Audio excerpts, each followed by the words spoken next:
liminaire très rapide. Je m'associe évidemment aux félicitations du président Studer et de la ministre Paul Angevin vis-à-vis des administrateurs Lemaître et Lala qui ont fait dans un temps record et avec fidélité à la trentaine d'auditions que nous avons menées un rapport et des préconisations et des réflexions intéressantes.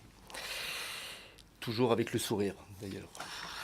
Puisque, comme l'a dit la ministre, ça s'est passé dans une ambiance studieuse mais détendue. Alors, au-delà du bilan que vous venez de rappeler, Madame la ministre, plutôt négatif, vous l'aurez compris, que l'on peut dresser des dispositions de la loi du 17 avril 2015 en matière de distribution de la presse, nous avons souhaité esquisser des pistes de réflexion en vue d'une refonte en profondeur de l'organisation et de la régulation de ce secteur.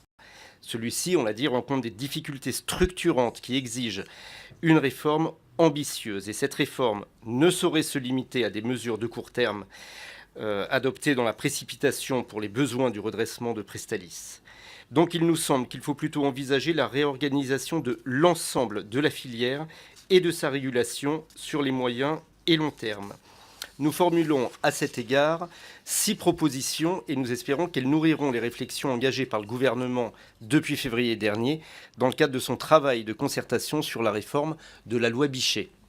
La première consiste à mettre fin à la tradition d'autorégulation du secteur au profit d'une instance de régulation unique et véritablement indépendante. Si la régulation du secteur par les professionnels à travers le CSMP a longtemps été perçue comme un gage d'ancrage du régulateur dans les réalités professionnelles, elle ne satisfait plus aujourd'hui aux exigences non seulement de sérénité et d'impartialité objective, mais aussi de réactivité et d'agilité que l'on est en droit d'attendre.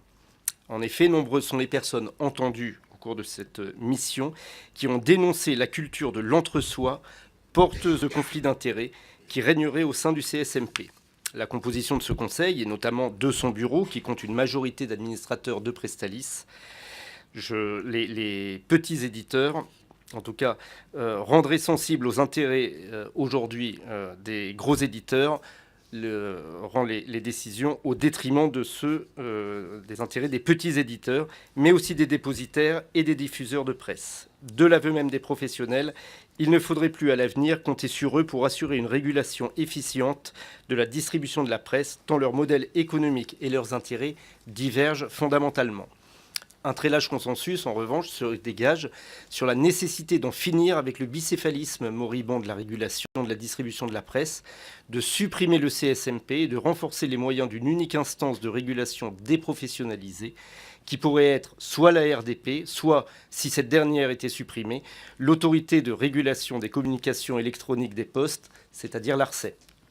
En effet, cette autorité indépendante qui, aujourd'hui, examine déjà l'activité et la comptabilité de la Poste en matière de transport de presse pourrait, sans trop de difficultés, réguler les barèmes des messageries de presse à la triple condition que ses moyens humains et financiers soient étoffés en conséquence, que le périmètre de ses compétences soit strictement délimité et exclut la distribution des aides de la presse ainsi que la régulation de l'installation et de la rémunération des dépositeurs et diffuseurs de presse. Et enfin, troisième point, que les principes régissant sa gouvernance ne soient pas bouleversés, la gouvernance de l'ARCEP actuelle. Quand bien même elle serait rénovée, il ne faut pas compter sur la seule régulation pour structurer la filière et rendre efficaces des acteurs économiques qui ne le sont pas. Par conséquent, la conception d'une nouvelle régulation de la filière doit s'accompagner d'une nouvelle organisation de celle-ci. C'est la raison pour laquelle nous formulons une deuxième recommandation, à savoir celle d'aménager le statut des sociétés coopératives de messagerie de presse. Ce statut, qui fait des clients des messageries aussi leurs actionnaires, conduit les éditeurs à une schizophrénie permanente, puisque leur intérêt d'actionnaire est d'augmenter les barèmes des messageries, tandis que leur intérêt de client est de les baisser. Et or, leur intérêt de client est d'autant plus à prévaloir sur leur intérêt d'actionnaire que leur responsabilité capitalistique est diluée en vertu du principe selon lequel un éditeur ne peut disposer que d'une seule voix au sein de la coopérative de messagerie, quel que soit le chiffre d'affaires et son poids économique.